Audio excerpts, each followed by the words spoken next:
विठ्ठल विठ्ठल विठ्ठल विठ्ठल विठ्ठल. नमस्कार विद्यार्थी मित्रांनो, रामकृष्ण हरी.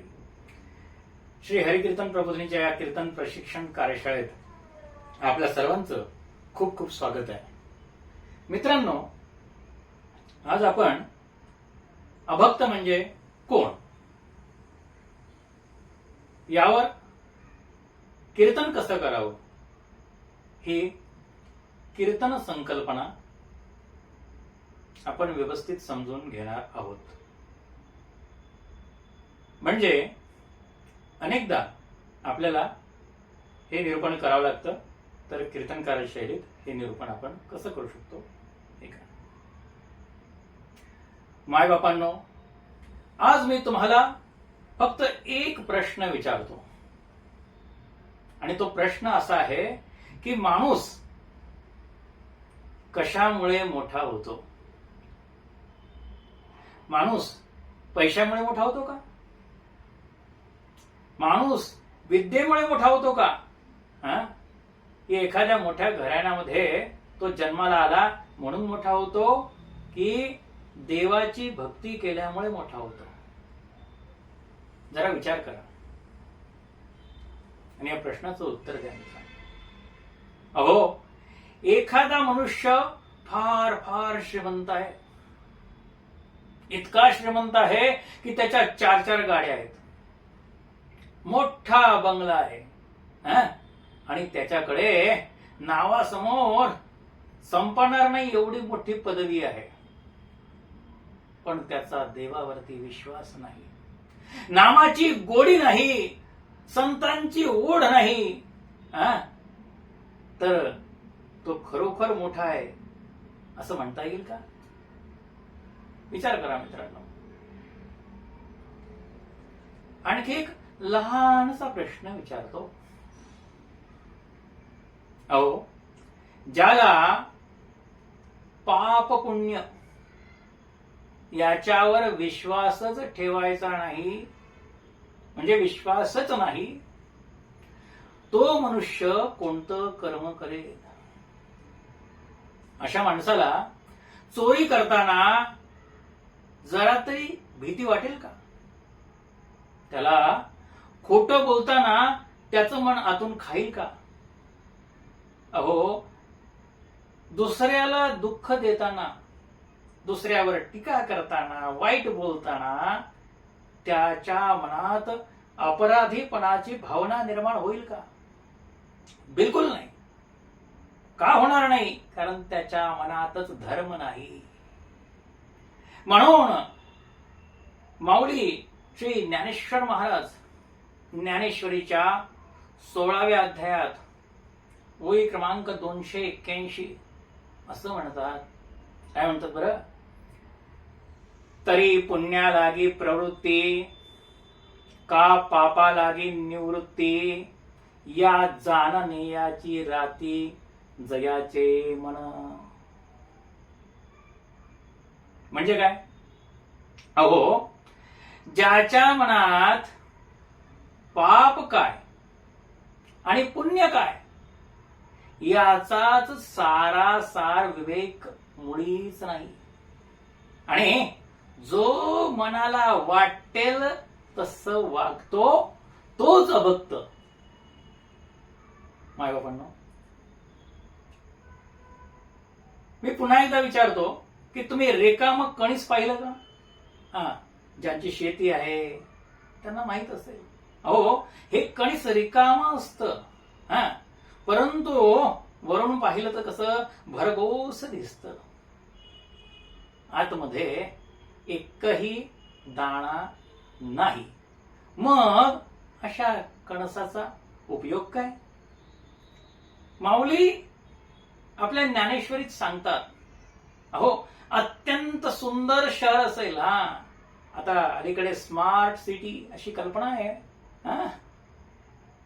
परंतु अशा या स्मार्ट शहरामध्ये माणूसच नसेल, ते नगर ओस असेल, तर त्या नगराचं, त्या शहराचं कुणाला कौतुक वाटणार का? मोठा तलाव आहे, इकडे मुंबईला रंगभवन धोबी तलाव असा आहे, पण तिथे तलावच नाही, मैदान आहे. म्हणजे तलाव आहे पण त्यात पाणीच नाही, तर कुणाचे तहान भागेल काय? फार सुंदर शरीर आहे, राजस आणि सुकुमार, परंतु अशा सुंदर शरीरामध्ये जर प्राणच नसेल, मग त्या देहाची किंमत काय हो? त्याचप्रमाणे एखाद्याचं मोठं कुळ आहे आणि तथाकथित त्याची मोठी जात आहे, मोठी विद्वत्ता आहे, त्याचं वैभव मोठं आहे, परंतु त्याच्या ठिकाणी भक्तीचा लवलेश नाही, तर मग या सर्वांचा उपयोग तरी काय? माऊली म्हणतात की, म्हणजे भगवान सांगतात की माझी भक्ती जर नसेल तर हे संपूर्ण सर्व काही व्यर्थ आणि वाया जाणार आहे. वाया आहे हे सगळं.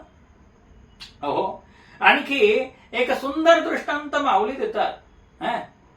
अहो, ते हिवराचं झाड असतं ना, त्याची सावली अत्यंत दाट असते हो, परंतु चांगला जर प्रवासी असेल तर त्या झाडाखाली चुकूनही बसत नाही, कारण ती हितकारक नसते.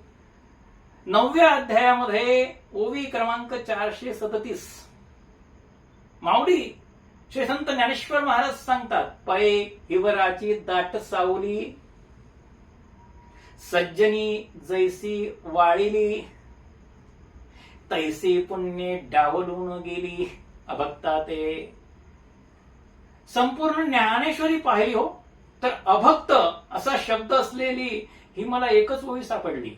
आता माझा अभ्यास थोडासा कमी असेल, आपण अजून ज्ञानेश्वरीचं परिशीलन करा आणि अभक्त या शब्दाची दुसरी ओवी सापडली तर अवश्य कॉमेंटमध्ये लिहा. अहो, जर ते निंबोळ्याचं झाड असतं ना, त्याला खूप निंबोळ्या लागल्या तर त्याचा उपयोग कोणावर झाला? आपल्याला. अहो, त्याचा उपयोग कावळ्यांना. तर त्याचबरोबर हा अभक्त जो असतो आयुष्यभर धडपड धडपड धडपड धडपड करतो, परंतु त्याचा जमा खर्च मांडला तर त्याने केवळ पापाची आणि पापाचीच कमाई केली. मी तुम्हाला विचारतो, पंचपक्वान्नांनी भरलेलं ताट असेल, परंतु ते खापरात आणि ते चव्हाट्यावर नेऊन ठेवलं तर कोण खाणार? ते कुत्री, माणसं खाणार नाहीत. याच 9व्या अध्यायामध्ये ओवी क्रमांक 439 माऊली म्हणतात, का षड्रस खापरी वाढिले, वाढुनी चोहटा रात्री सांडिले, ते सुनियाचे ऐसे झाले जियापरी, तैसे भक्तिहीनाचे जिने, जो स्वप्नीही परी सुकृत नेने, तेने संसार दुःखासी आवतने उगरिलेगा. ओवी क्रमांक 440. मित्रांनो, अहो, भक्तिहीन म्हणजे भक्तीशिवाय जगणं, भक्तीशिवाय जगलेलं जे आयुष्य आहे ते केवळ संसार दुःख भोगण्यासाठी वाढून ठेवलेलं असं ताट आहे.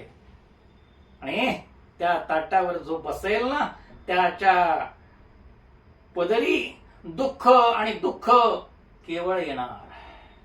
आता मी तुम्हाला पुन्हा एकदा प्रश्न विचारतो. प्रश्न महत्वाचा आहे. अहो, तो गजेंद्र माहित आहे का तुम्हाला? गजेंद्र तो हत्ती हो, तो काय ब्राह्मण होता का? आता त्याची जात कोणती हत्तीची, जाऊ देते. तर त्याच्यावर जेव्हा संकट आलं, त्याचा पाय आहे ना तो एकदम मगरीने पकडला हो, आणि तेव्हा त्या गजेंद्राने कोणाला हाक मारली हो, हे नारायणा, हे भगवंता, धाव रे धाव धाव धाव, गरुडावर बैसोनी माझा कैवारी आला. अहो, त्यावेळी पांडुरंग परमात्म्याने त्याची जात पाहिली का? बिलकुल नाही. तो कोणत्या कुळात जन्माला आलेला हे पाहिलं का? बिलकुल नाही. उच्च नीच काही नेणे भगवंत. अहो त्याची विद्वत्ता पाहिली का? हा शिकलेला आहे का? याच्याकडे पदवी आहे का? भगवंताने पाहिलं का? जाणीव येणीव भगवंती नाही, फक्त आणि फक्त त्याची भक्ती पाहिली, त्याचा भाव पाहिला. उच्च नीच काही नेने भगवंत, तिष्ठे भाव भक्त देखून या.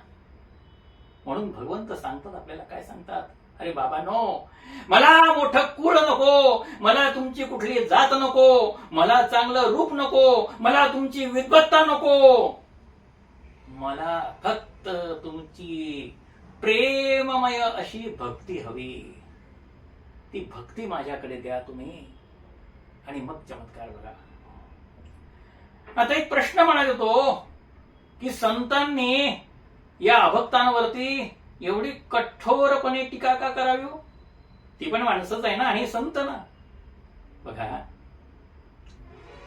आई मुलाला रागावून बोलते, ओरडते, ती त्याला आगीत हात घालू देत. तुमचा वैद्य तुम्हाला विष देऊ शकत नाही, आणि तुमचा गुरु जो आहे तुम्हाला अधर्म करू देत नाही.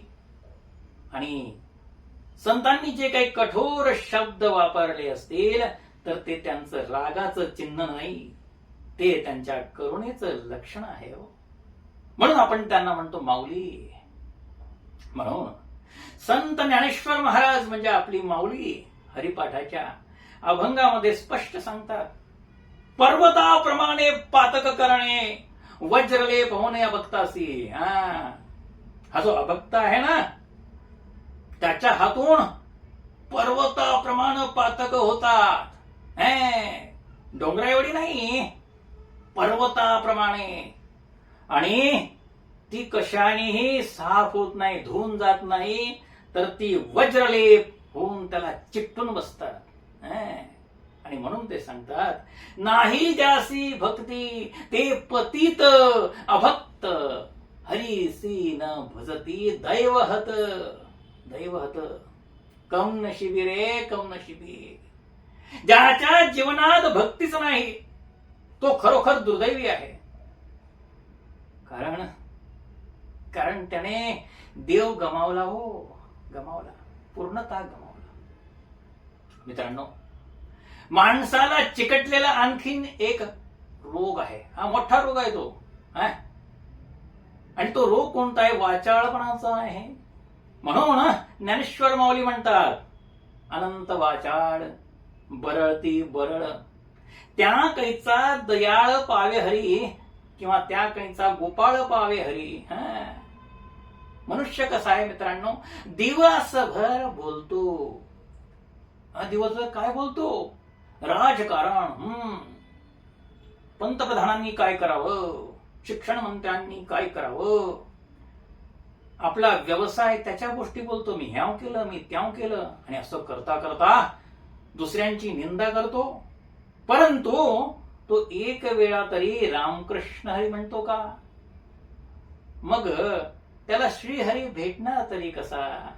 मायबापांनो, तुमच्या चरणी मी नमन करतो, हात जोडून तुम्हाला सांगतो, अभक्त म्हणजे कोण?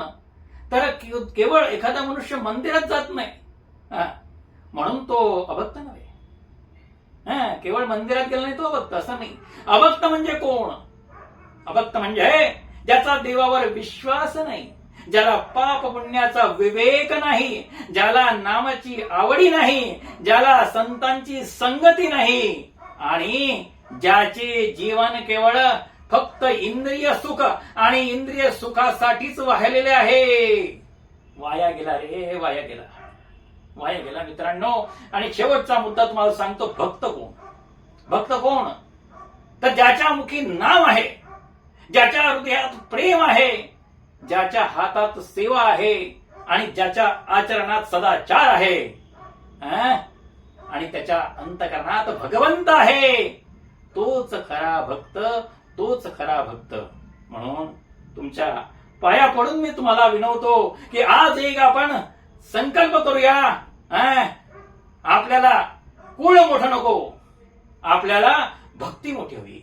आपल्याला विद्या मोठी नको, आपल्याला विनय मोठा हवा, आपल्याला फालतूची संपत्ती नको, आपल्याला श्रीहरीवरती जी श्रद्धा आहे ती मोठी हवी.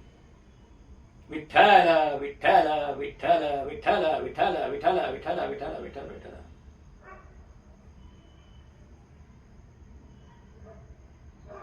पुन्हा भेटूया. रामकृष्ण.